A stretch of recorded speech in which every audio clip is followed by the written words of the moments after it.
সুপ্রিয় দর্শক, আসসালামু আলাইকুম। আপনাদের সবাইকে স্বাগত জানাচ্ছি এখনকার আলোচনায়।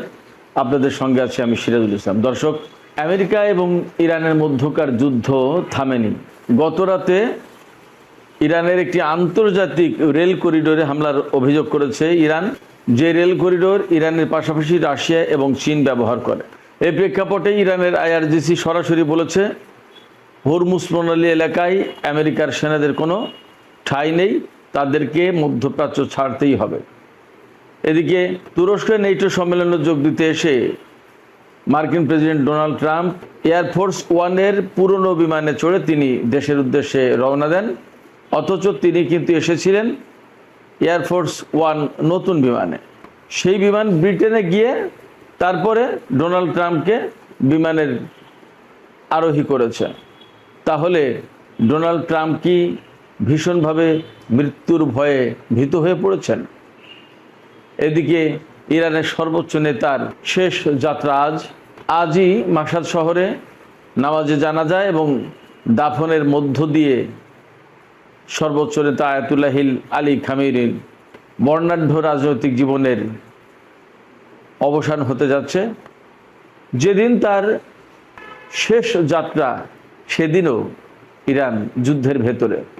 এ অবস্থায় আলী খামেনির বিদায়ের পর একটাই প্রশ্ন, ইরান তার সঠিক পথ ধরে রাখতে পারবে নাকি কঠিন ডামাডোলে পথ হারাবে? সুপ্রিয় দর্শক, এইসব বিষয় নিয়ে এখন বিস্তারিত আলোচনা করব। আশা করি আপনারা শেষ পর্যন্ত সঙ্গে থাকবেন এবং ভিডিও ভালো লাগবে। যদি ভিডিও ভালো লাগে তাহলে লাইক, কমেন্ট, শেয়ার করবেন আর চ্যানেলটি সাবস্ক্রাইব করে সাথেই থাকবেন। দর্শক, চলুন বিস্তারিত আলোচনায় চলে যাই। গত রাতে এবং তার আগের দিন পরপর 2 রাতে কিন্তু ইরান আমেরিকা পাল্টাপাল্টি হামলা হয়েছে এবং গতকাল তো মার্কিন প্রেসিডেন্ট ডোনাল্ড ট্রাম্প সরাসরি ঘোষণা করেছেন ডিল ইজ ওভার, অর্থাৎ ইরানের সাথে যে চুক্তি হয়েছিল যুদ্ধবিরতি সেটা শেষ।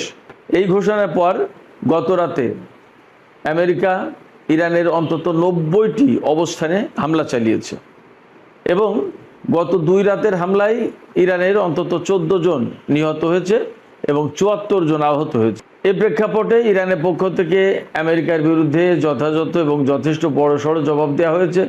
ইরান ঘোষণা করেছে যে আমেরিকা যদি একটা হামলা চালায় তাহলে তারা 2টা হামলা করবে, অর্থাৎ 1:2 হামলার মাত্রা বা রেশিও থাকবে এরকম। ইরানের জাতীয় সংসদের স্পিকার বাকের কলিবাফ তিনি পরিষ্কার করে বলেছেন, আমেরিকা হামলা করে কোনো মতেই বিনা জবাবে পার পাবে না, তার পরিণতি তাকে ভোগ করতেই হবে।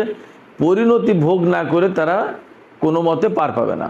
এবং আমরা দেখতেই পাচ্ছি যে আমেরিকা এবং ইরান 2 পক্ষই কিন্তু প্রস্তুত, অর্থাৎ দিনের বেলায় বড় রকমের সংঘর্ষ না হলেও এই যে আজকে যে রাত যখন আমি ভিডিওতে কথা বলছি 9 জুলাই 2026, এই রাতেও যে ইরান এবং আমেরিকার মধ্যে বড় রকমের হামলা হবে না এবং এই হামলায় ইসরায়েল জড়িয়ে পড়বে না, তার কোনো নিশ্চয়তা কিন্তু দেওয়া যাচ্ছে না, বরং যথেষ্ট আশঙ্কা আছে। এই অবস্থার ভেতর দিয়ে ইরানের আইআরজিসি, ইসলামী বিপ্লবী গার্ড বাহিনী, যেটা তারা সুস্পষ্ট ঘোষণা দিয়েছে, হরমুজ প্রণালী এলাকায় বহিরাগতদের ঠাঁই নেই, মার্কিনীদেরকে মধ্যপ্রাচ্য ছাড়তেই হবে। আইআরজিসির পক্ষ থেকে বলা হয়েছে আমেরিকার সেনারা যেন এই অঞ্চল ছেড়ে চলে যায়।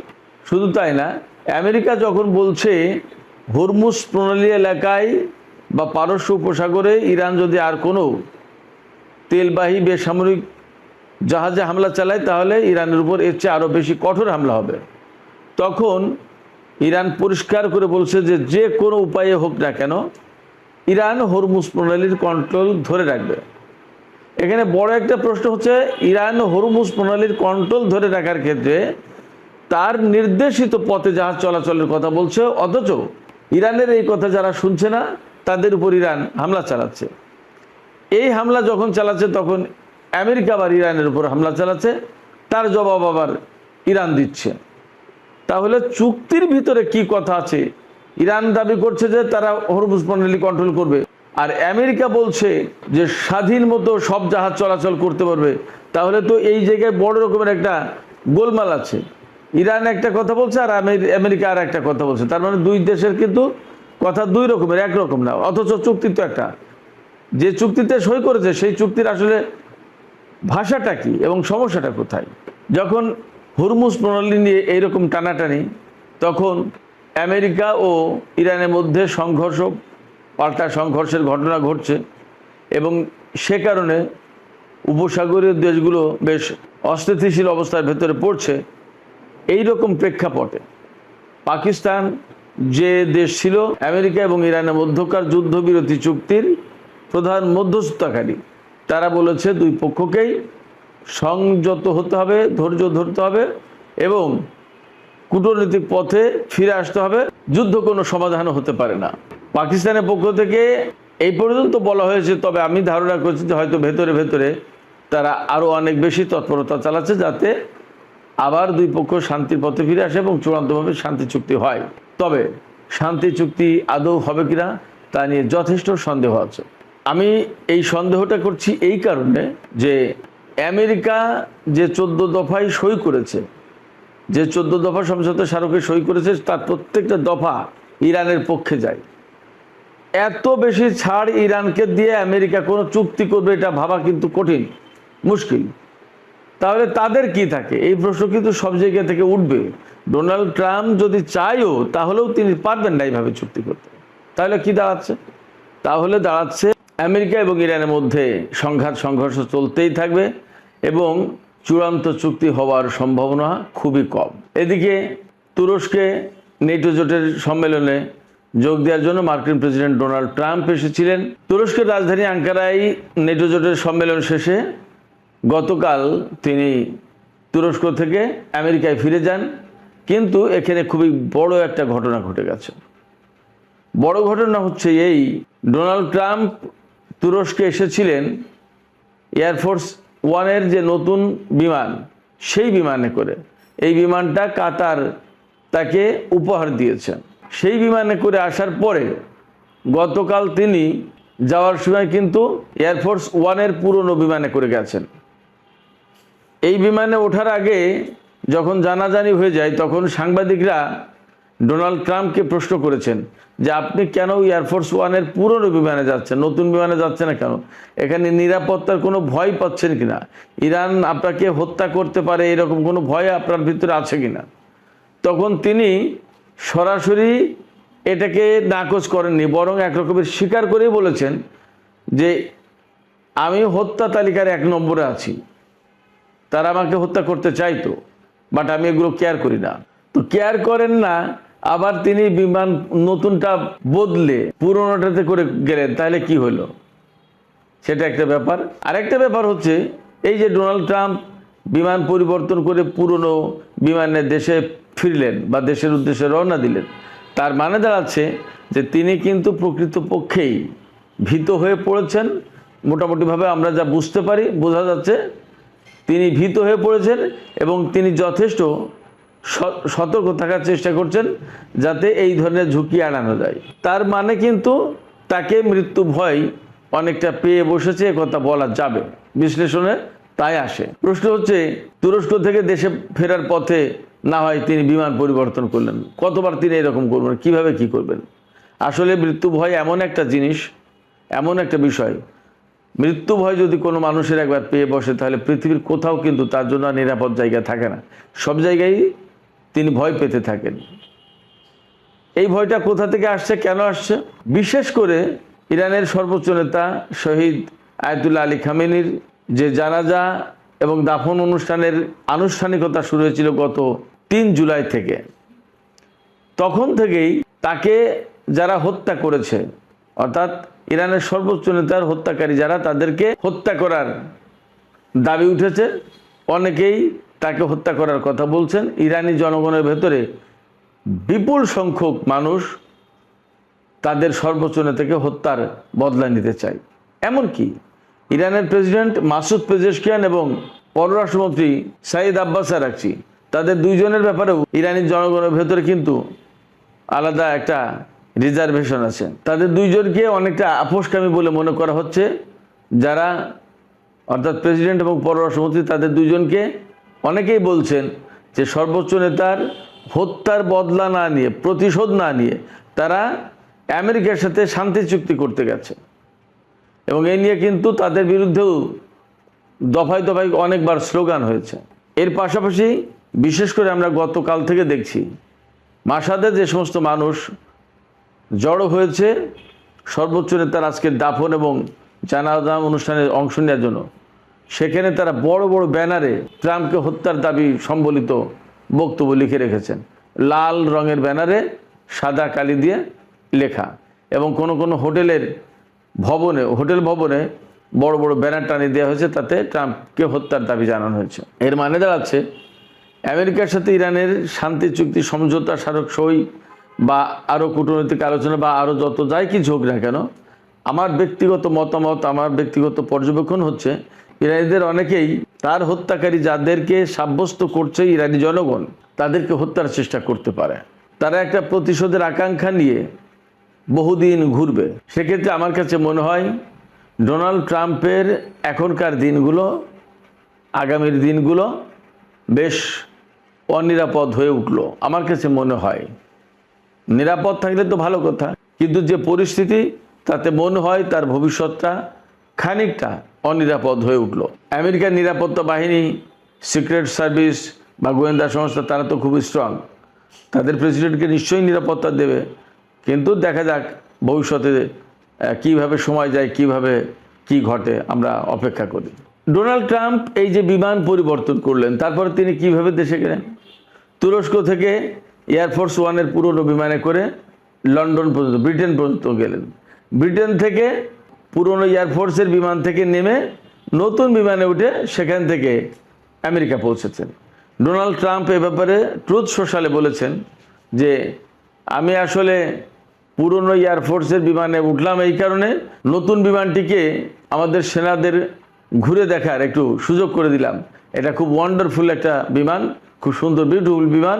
এই বিমানটাকে ঘুরে দেখার ইচ্ছে ছিল আমাদের সেনাদের, তো ব্রিটেনের যে সমস্ত সেনা রয়েছে তাদের ওখানে রেখে বিমানটা তাদেরকে দেখালাম। কিন্তু ডোনাল্ড ট্রাম্পের এই বক্তব্যকে আসলে অনেকে বাস্তব বলে গ্রহণ করছে না, বরং এটাই অনেকে বলছেন যে কাতার থেকে পাওয়া উপহার হিসেবে যে বিমান তিনি গ্রহণ করেছেন, এই বিমানে এখনো পর্যাপ্ত পরিমাণে নিরাপত্তা ব্যবস্থা সেট আপ করা যায়নি। সেই কারণে তুরস্ক থেকে যাওয়ার পথে এই পুরনো বিমানে চড়ে যাওয়া হলো, এবং এর ভেতর দিয়ে পরিষ্কার হয় যে তার জন্য ঝুঁকি ছিল। যাই হোক, সুপ্রিয় দর্শক, আমি এখন ইরানের সর্বোচ্চ নেতার জানাজা এবং শেষ যাত্রা তথা দাফন অনুষ্ঠান নিয়ে সামান্য কিছু কথা বলি। ইরানের সর্বোচ্চ নেতার নিজের জন্মশহর মাশহাদে আজকে জানাজা এবং বিদায় অনুষ্ঠানের মধ্য দিয়েই তাকে মূলত দাফন করা হবে। এর মধ্য দিয়ে ইরানের সর্বোচ্চ নেতা আয়াতুল্লাহ আলী খামেনির স্বর্ণোজ্জ্বল অধ্যায়ের, বিরাট কৃতিত্বপূর্ণ জীবনের কৃতিত্বপূর্ণ অধ্যায়ের অবসান ঘটতে যাচ্ছে। এর মধ্য দিয়ে খামেনি ইরানের সর্বোচ্চ নেতা হিসেবে যে দায়িত্ব পালন করে আসছিলেন 37 বছর ধরে, তার শেষ হলো বা শেষ হবে। তার আগে কিন্তু তিনি প্রেসিডেন্ট হিসেবে দায়িত্ব পালন করেছেন 2 দফায়। প্রেসিডেন্ট থাকাকালীন ইরানের বিপ্লবের নেতা আয়াতুল্লাহ ইমাম খোমেনি যখন ইন্তেকাল করেন, তখন আলী খামেনিকে সর্বোচ্চ নেতা নিয়োগ দেয়া হয়।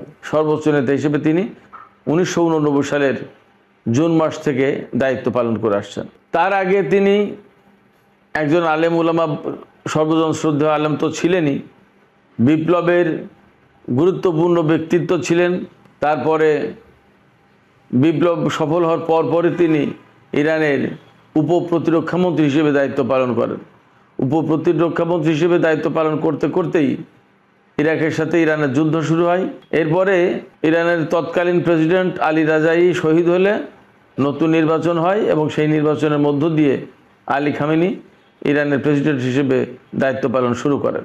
আলী খামেনির সময় যা হয়েছে তা হচ্ছে, ইমাম খোমেনি তো বিপ্লবের পরে 1979 থেকে 1989, 10 বছর ছিলেন জীবিত।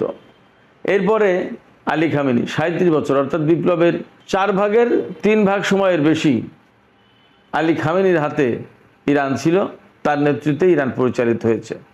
পররাষ্ট্রনীতি, সমরনীতি, সামরিক উন্নয়ন, অর্থনৈতিক উন্নয়ন, নিষেধাজ্ঞা মোকাবেলা, আন্তর্জাতিক কূটনৈতিক সম্পর্ক, বিভিন্ন দেশের সাথে দ্বিপক্ষীয় সম্পর্ক বা কৌশলগত চুক্তি, রাশিয়া চীনের মতো দেশের সাথে চুক্তি, অনেক কিছুতেই আয়াতুল্লাহ আলী খামেনির বিশেষ দিক নির্দেশনা ছিল, বিশেষ অবস্থান ছিল, দৃষ্টিভঙ্গি ছিল, পর্যবেক্ষণ ছিল এবং তার ভূমিকা ছিল।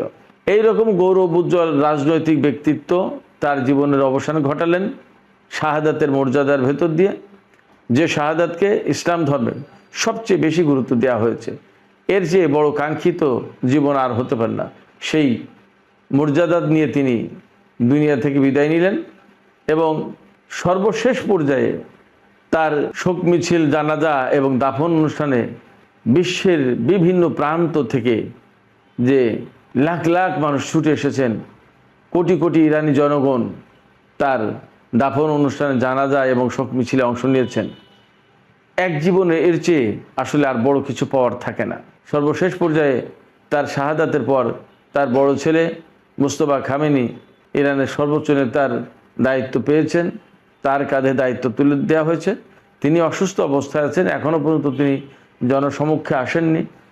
পর্দার আড়ালে থেকেই বিভিন্ন গুরুত্বপূর্ণ বিষয়ের দিক নির্দেশনা দিচ্ছেন। এই অবস্থায় অনেকের মনেই প্রশ্ন আছে যে আয়াতুল্লাহ আলী খামেনির বিদায়ের পর ইরান তার সঠিক পথে, যে পথে এতদিন ধরে চলে এসেছে, যে পথে বিশ্ব সাম্রাজ্যবাদী শক্তিদের মোকাবেলা করেছে, সেই পথে থেকে ইরান কি এগিয়ে যেতে পারবে, নাকি ইরান পথের মাঝেই পথ হারাবে? সুপ্রিয় দর্শক, এখনকার আলোচনা আমি এখানেই শেষ করতে চাই। যে প্রশ্ন দিয়ে আমি আলোচনা শেষ করছি সেখান থেকে আমি আপনাদের কাছে জানতে চাই, আপনাদের মতামত জানতে চাই, আসলে কি হতে যাচ্ছে। আলী খামেনির বিদায়ের পর ইরান কি আসলে পথ হারাবে, নাকি মনে হয় আপনাদের যে বিপ্লবের গৌরব উজ্জ্বল পথে এগিয়ে চলেছিল ইরান, সেই স্বর্ণোজ্জ্বল পথেই এগিয়ে যাবে এই দেশটি? আপনাদের মতামত কমেন্টে জানাতে পারেন। আর ভিডিও ভালো লাগলে লাইক, কমেন্ট, শেয়ার করবেন এবং চ্যানেলটি সাবস্ক্রাইব করে সাথেই থাকুন। দর্শক, এখনকার আলোচনা এখানেই শেষ করছি। আল্লাহ হাফেজ।